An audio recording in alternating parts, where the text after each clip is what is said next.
So last week, Isaac, who's at the back there, was preaching.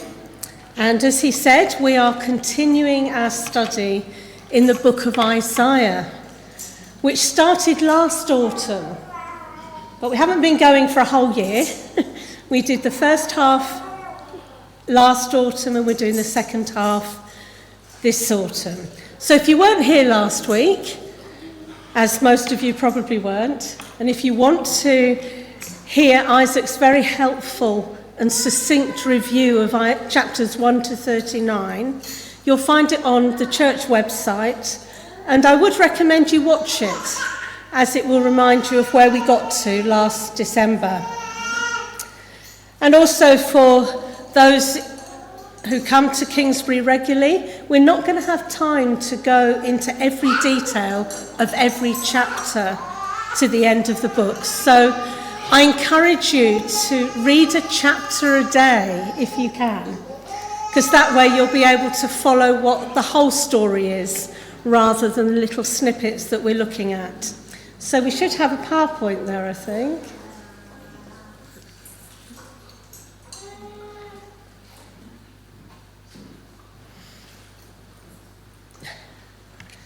Well, the first half of the book was primarily about judgment, which the people of Judah could expect because of their sin and their rebellion against God. And this would come in the form of being overthrown by Babylon. Isaiah made this very clear to King Hezekiah in chapter 39. So Hezekiah had been poorly, and he'd prayed, and God had healed him.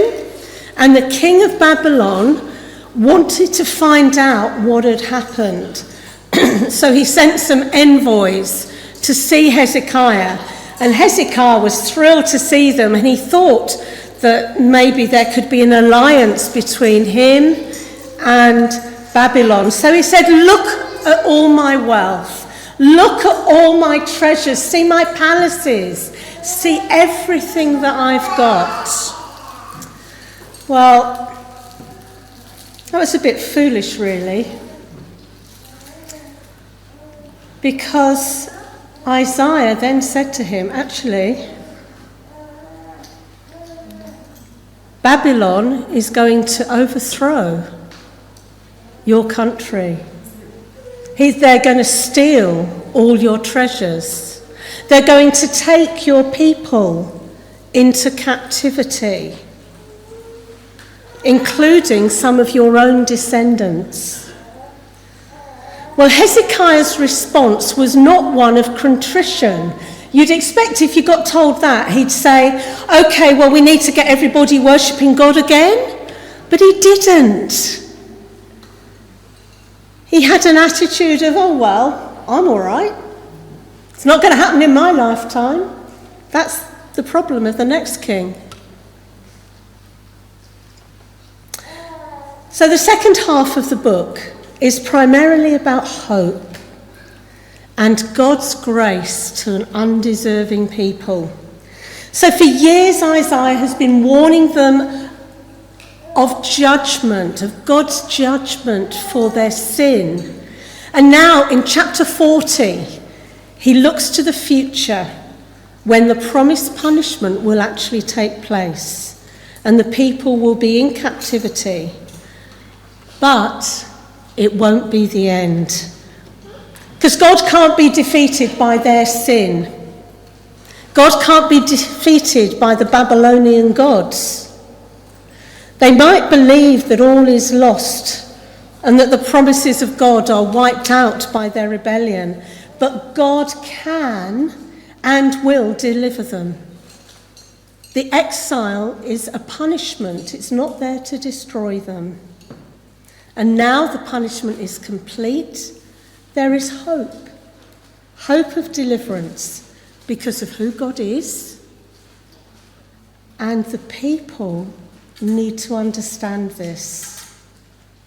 You know, we live in a world that's not dissimilar to those exiles. We're surrounded by the gods of other religions.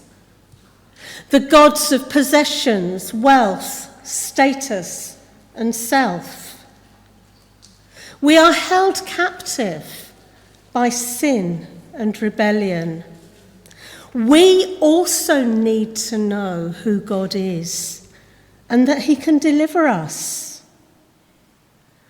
The God of Judah is our God. He is the same yesterday, today, and forever. And what he reveals of himself through Isaiah stands true today.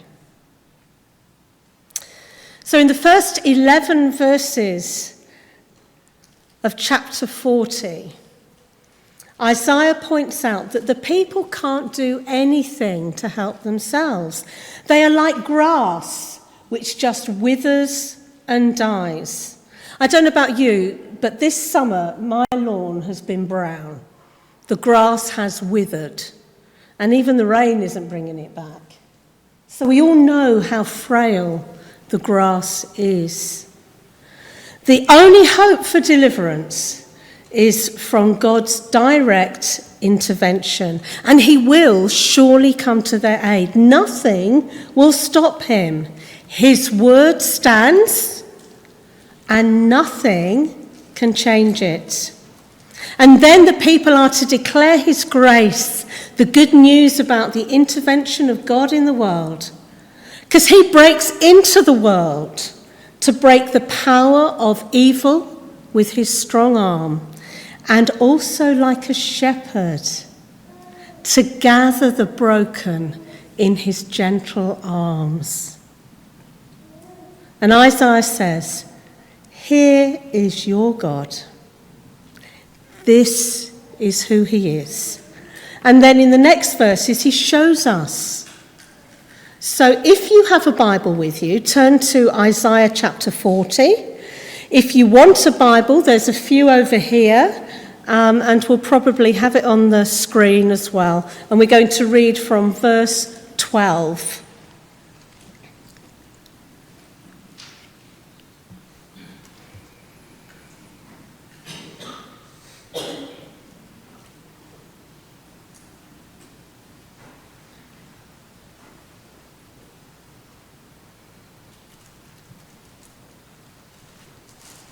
Sorry, I've lost my place.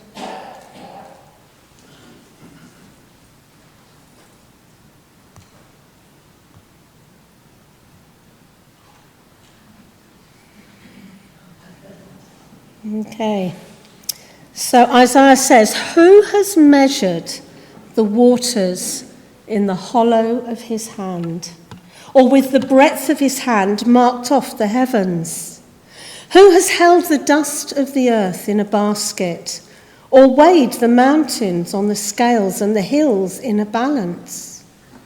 Who can fathom the Spirit of the Lord, or instruct the Lord as his counselor? Whom did the Lord consult to enlighten him, and who taught him the right way? Who was it that taught him knowledge or showed him the path of understanding? Surely the nations are like a drop in a bucket. They are regarded as dust on the scales. He weighs the islands as though they were fine dust. Lebanon is not sufficient for altar fires, nor its animals enough for burnt offerings. Before him all the nations are as nothing. They are regarded by him as worthless and less than nothing. With whom then will you compare God? To what image will you liken him? As for an idol, a metal worker casts it, and a goldsmith overlays it with gold, and fashions silver chains for it. A person too poor to present such an offering selects wood that will not rot. They look for a skilled worker to set up an idol that will not topple. Do you not know? Have you not heard? Has it not been told you from the beginning? Have you not understood since the earth was founded? He sits enthroned above the circle of the earth, and its people are like grasshoppers.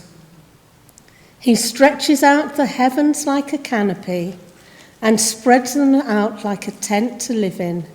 He brings princes to naught and reduces the rulers of this world to nothing. No sooner are they planted, no sooner are they sown, do they take root in the ground, and then he blows on them, and they wither, and a whirlwind sweeps them away like chaff. To whom will you compare me? Or who is my equal, says the Holy One? Lift up your eyes and look to the heavens. Who created all these? He who brings out the starry host one by one and calls forth each of them by name.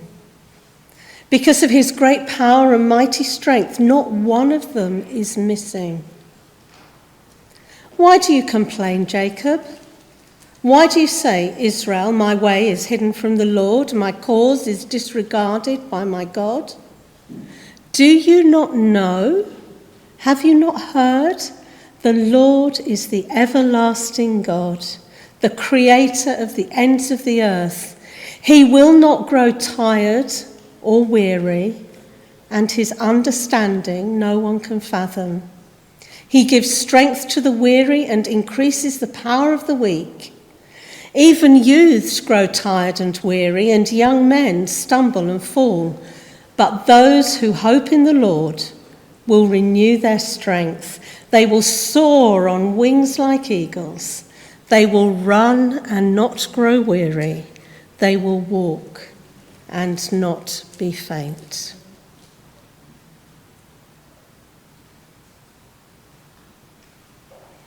Fantastic picture of our God.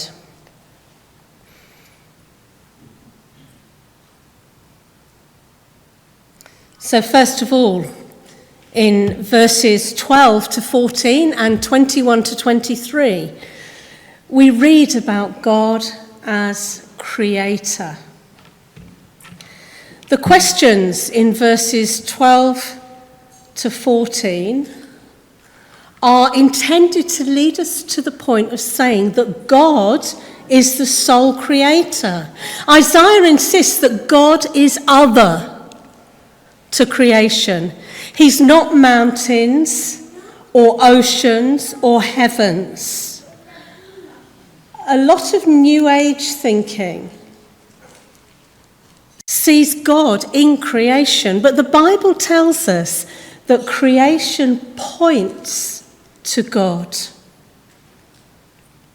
It points us to the Creator, his eternal power and divine nature being seen from what has been made.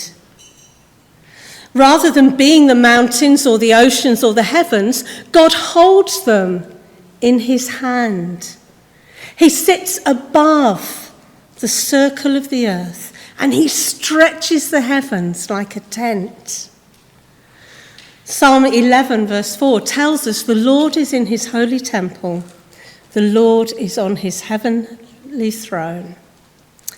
God is transcendent and all-powerful. When we look at the account of creation in Genesis 1, he literally spoke the universe into existence. There was nothing, and then there was something. The universe, the earth and all that is in it, with humanity as the apex. He is completely other. And then the questions in verses 13 and 14 are aimed at the polytheistic religions, those religions that have many gods. They often have a counselor or a magician among the gods to help the gods to realize their purposes. But as the all-knowing, all-powerful creator, God didn't need to make a being to help him. So he didn't. Well, in many ways, the truth of creation is the foundation of biblical faith. The fact that God is spirit and existed before matter, that he spoke the universe into existence according to a pre-existing plan, that creation was orderly and each phase was directed by God, all of that is unparalleled anywhere else in the world. There's a number of possibilities as to how those things worked out in scientific terms. But the key point is, however it happened, God was behind creation, orchestrating it. And the only way we can understand it is through what the biblical writers were given from God.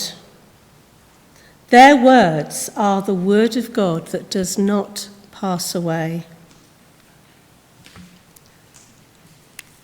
So God is the creator, he's completely other, he's transcendent, and this God rules the nations.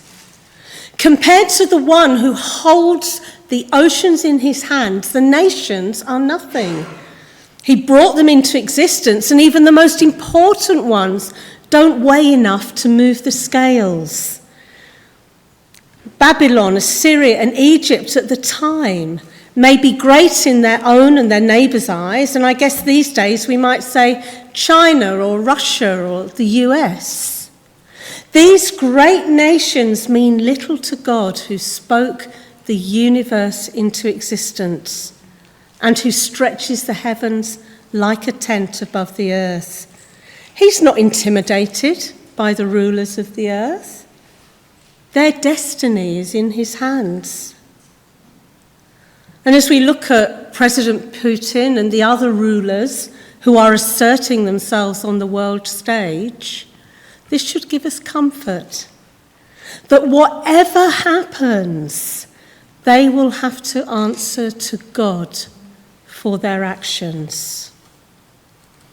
And these rulers are compared to plants too, reflecting what was said about the people of Judah. They are no match for the eternal judgment of God. God can just take everything away. And when we read the Bible, we see examples of that. His actions against King Nebuchadnezzar of Babylon. Perhaps you know the story of Daniel in the lion's den. Well, the king at the time was Nebuchadnezzar. And Daniel told him that God would take everything away from him, including his sanity, until he was willing to acknowledge God as supreme. And that's what happened. He became like a madman and went and lived in the wilderness. Just over the summer, when we were thinking about Moses, we saw God's power over Pharaoh when he delivered the Israelites from Egypt. See, world rulers may boast of their power, but none are equal to God. They may do many bad things to people, but they can't take our souls. And they can't sit in final judgment over us. That is for God to do. And as I said, he can replace those earthly rulers just as he wishes. Daniel 2:21 tells us he changes times and seasons. He deposes kings and raises up others. He gives wisdom to the wise and knowledge to the discerning. Well, perhaps you think that he should do that with some of our rulers now. But we must remember that God knows what he's doing and he has a plan. And we are told that his thoughts are not our thoughts. And neither are his ways our ways. Because if they were, then he wouldn't be God. And then we're told that God has absolute sovereignty. Isaiah is keen to make sure that his readers know that God is sovereign. He created the world and he sustains it. He rules the nations and their rulers, and nothing can compare to him. not even an idol. God is other. He is transcendent. He is not the world. So any attempt to represent him in the form of nature has deadly consequences because it links him to the world and it begins the process in our thoughts of making him the same as the world. And the underlying question is, how can something humans make possibly be the maker of those who made it? How can something that we make possibly be the maker of us who have made it? However beautiful it may be, covered in gold with silver jewellery, it's only made with what God has created. It has no personality and can be no more powerful or great than the person who made it. And maybe you're thinking, well, of course, that's stupid. A carved piece of wood can't be God. But I wonder what things in your life could be described as an idol. You see, an idol is something that takes the place of God in our lives. It could be an object. It could be a person. Even something that's good in its own right.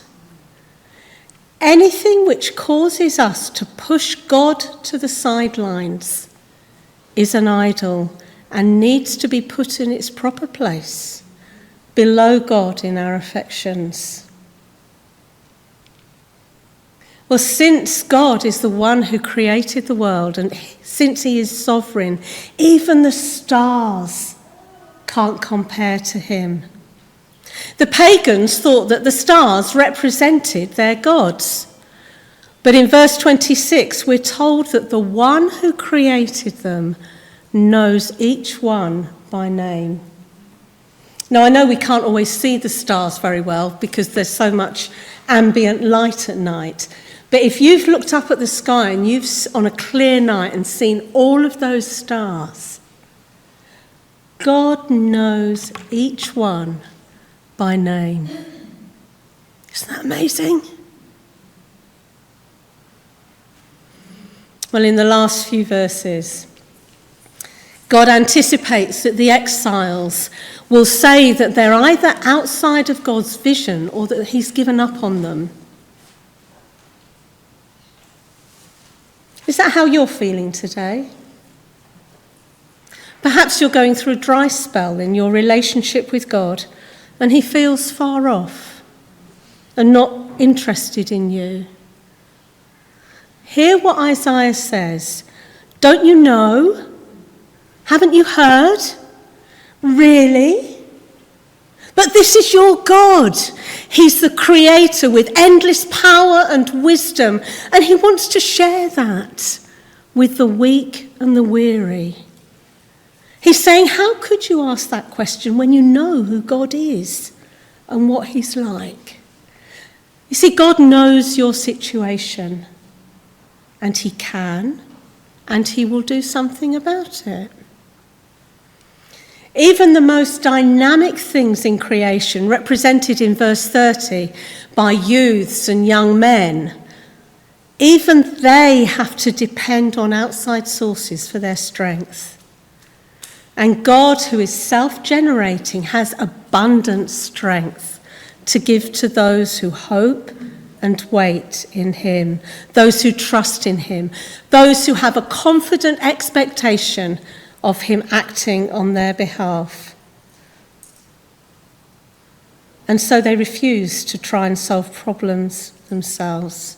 It's a call to exiles of all generations and ages to do the same. If you are worn out and weary, if you are not sure of the future, the God of all strength will give you exactly what you need at the right time, whether that be to run, to walk, or to soar. I love that verse where he will help us to soar on wings like eagles Now, we don't have eagles around London, but we do have kites, don't we? Have you watched them soaring on the thermals? God will give us wings to soar if we need them. This transcendent God, who is completely other, beyond the sun and moon and stars, is at the same time love and totally involved in the life of his creation. It seems a bit difficult to hold that together, that God is outside of time and space, and yet he loves us and he knows us. He knows our distress, our captivity, our joys and our achievements, and he's able to come and deliver us from distress. He's great enough to be able to help, and he's near enough to want to help. And this is what sets our God apart from any other God. Nothing can compare to him. And this is summed up in the person of Jesus Christ, who is fully God and fully human. His humanity is assumed, because there he was, a man, and his deity is implied and asserted. Peter declares that he is the Christ, the Son of the living God, in Matthew chapter 16. But it's Jesus' words himself in John's Gospel that are the most explicit. In John 10:30, he says, "I and the Father are one." And in John 14:9, Jesus says, "Anyone who has seen me has seen the Father." So in Jesus, we see the linking of the transcendent God, the God who is other, with the immanent God, the God who is present and active in the world. And how do we see Jesus? We need to go to the Bible. We need to read what it says about him. And as we see him and his interactions with people, as we see him healing people and caring for people and loving people, we see our God.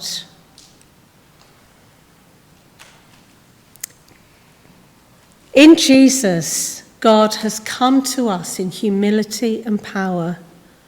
He doesn't just know our condition, he's moved by it and he's entered into it. He's experienced everything we have, and he understands how we feel. So whatever situation we find ourselves in, Isaiah says to us, as he did to the people of Judah, there is nothing beyond God's power or his compassion. There is nothing that a caring creator can't change. We are people of worth to him, which means we can choose to act and be different to what we have been. God can and he will deliver. But it may be an uncomfortable journey. There can be real change in our lives as we trust him and place ourselves in his hands, living a life where we constantly give ourselves and our concerns to our caring creator. Isaiah says, "Here is your God, creator, sovereign, all-powerful, all-knowing, transcendent, and yet here with us and among us." So just take a moment or two to reflect on the difference that knowing this God can make in your life. Let's just be quiet for a moment.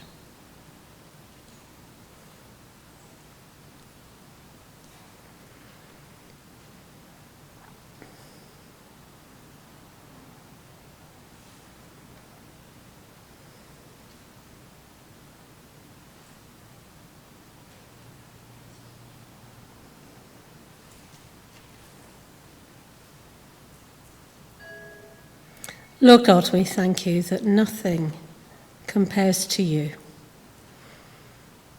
that you are above all things.